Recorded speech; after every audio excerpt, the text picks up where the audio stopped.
approaches or gets near the target, either from you standing up, you walking by, whatever the situation might be. He, of course, wants to subdue. Phase 2, he wants to subdue, get control of the target. There are many ways to do that. He can grab you by the throat, he can grab you by the hair, he can grab you by the body, or one of the most common, he can grab you by the wrists.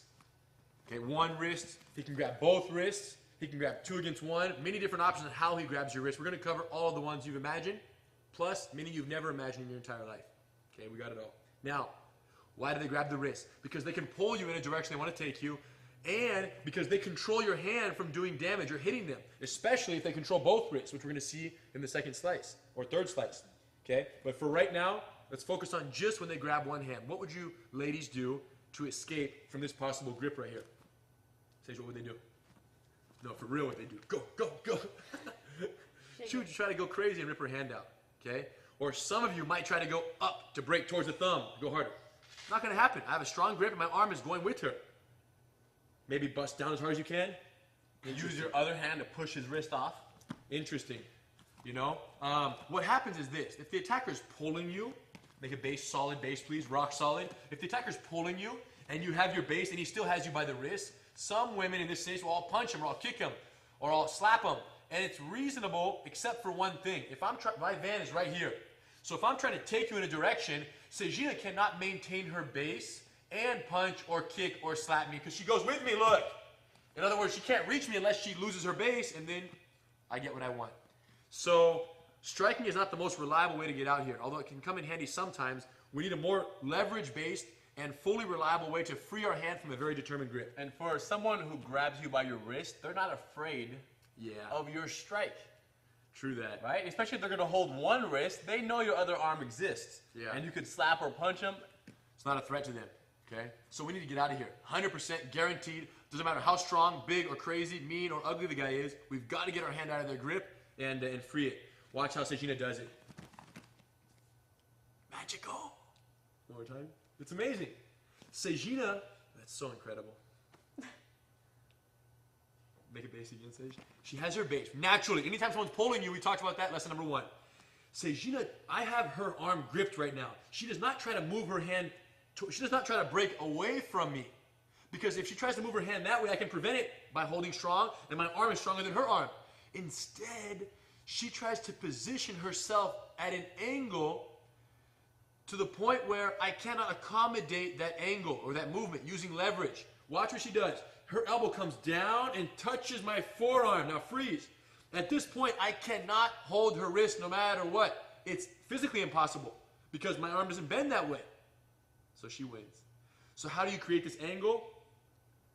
The elbow comes upside down, like an upside down rainbow right here, curving. And then once it touches, she's good to go. In doing that, her body comes closer and her shoulder and her fist come close together as well. So the elbow is scooping and the hand is approaching her shoulder at the same time. So we're asking you to move forward towards the attacker, which is a little bit counterintuitive, but it gives you so much more leverage that we have to do it for one split second. It's interesting. Like the first lesson, the combat base, where we taught you sometimes you have to give a little to get a lot. You have to shuffle a little to get a solid base. Same thing goes here. You got to lean forward a little bit to make that optimum positioning, optimum leverage to guarantee your wrist release from their grip. Sage, any other details? What are you thinking? I think that this is more useful than anybody else knows so far. Right. Because Rener's explaining it like the attacker is, you know, a serial killer and he's out to get you. But you could use this, you're in the nightclub or you're with your girlfriends, you're dancing, and you walk by and a guy goes, hey, let's go dance. Hey. And you're like, no. Right. So you'll start using that all the time. Yeah, and everywhere. It becomes good observation, and it becomes so natural, like, where even without looking, your hand just knows their grip, and you know the optimum angle for maximum leverage and positioning, and they can't accommodate that movement, and you're free. So whether it's a life-threatening situation or some ridiculous guy in the club, you're going to break free. Thank you, Sage. Eve, join the party. There's one other detail here. When the grip is happening on the wrist right here, you'll notice that there's a wide part of the wrist and there's a narrow part of the wrist. Wider, narrower. Okay, everyone has it. Okay, where the bones are sideways, they're wider. When I'm grabbing like this is my grip. Okay, look at the grip. There's only one escape route from this grip, and that is at the opening where the thumb meets the fingers. Only through here. Not going to exit through here. Impossible. That being said, Eve is going to come out this way. Should she come out with the wide part of the wrist or the narrow part? Narrow. So watch what she does. Just prior to the elbow forward momentum and leverage, she rotates to where her thumb, which is the same alignment with the narrow part, to where her thumb is facing the opening of the grip. Yeah, and your skin allows this to happen. Yeah. No matter how tight his grip is. Yeah, it certainly has some flexion in there, some mobility, huh? And then check it out. Good base. Always have base. Like Hito said in the last class, with the same side leg as the arm trap forward. And then, of course, elbow under and up. Check your wrist over there. Yeah. When you stay right there, move back a little bit. Go ahead, base, base, base. Right where she is right now, she's a little bit far away to where her elbow will not be able to reach my arm. Go ahead, do the move one time. Even if Stay she right there. leans. Right. So what that means is you have to move your base a little closer. Not just your body lean, but your feet also move closer to the attacker That's such a big to be able to get far enough underneath to get out. Yeah, the most common mistake after the women learn this one is they still have the belief, hold my wrist please, Eve, other hand for now so you can see here, is they still have the belief that this hand is what rips away. And it worked. Gracie Jiu-jitsu all the way. No, that didn't work right there. Eve had a soft grip because she was cooperative because we're practicing it. So I got out because I rushed it and I used a lot of energy. What's the best indication of perfection here? The fact that you can do it with no energy and still get out. So I'm going to close my fist, okay, rotate the thumb to the opening, and I don't rip this away at all, although I could get out. I relax, I have a good base, and I go towards her. The best indication of perfection is that you don't use any energy. And this is a unit right here. Do you guys see? The junction of our hands, consider this one unit. The unit does not move. Come with me, Eve. It doesn't move. It doesn't go anywhere. It doesn't move. What moves is me underneath the unit. So you know you're doing it right if you're moving around the junction. Why does that make sense? Because anytime you move the unit, you're relying on them going with you. And if they're strong and resistant, they're not going to go. Why am I so excited about this? Because the move is so amazing and it's so regularly messed up. Right. That you just want to make sure that they know how important these details are.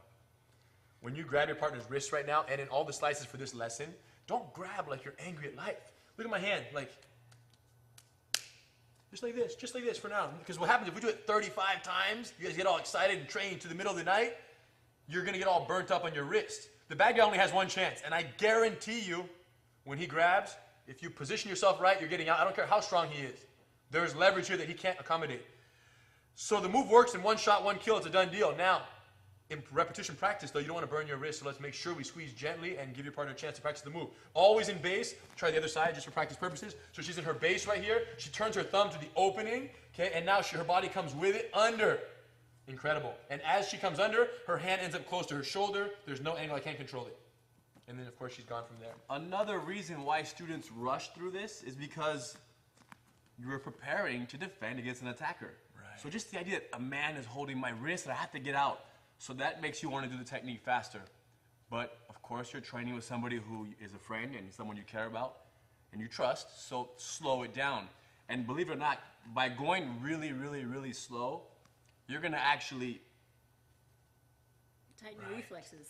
The reflexes will be much better. You're gonna understand it more. You're gonna believe in it more. Because if the move relies on your strength, speed, and coordination, if it relies on those things, it is limited. Because if they're stronger, faster, or more coordinated, suddenly the move doesn't work. But if you can do it in completely slow motion and no energy, pow, and you still feel and believe in the leverage, guess what? The move has no limitations. And this one doesn't, as long as you give it a chance and you practice it like Hito is recommending in super slow motion to verify that it's there for you. Okay, the only way to know is if you do it with no energy. This is 1 versus 1. It's called one-on-one grip. Okay, 2-on-1, 2-on-2, they're all coming up in the slices to come. Practice one-on-one in slow motion. Don't burn each other's wrists. And ladies, if you're wearing a watch or jewelry, get rid of it.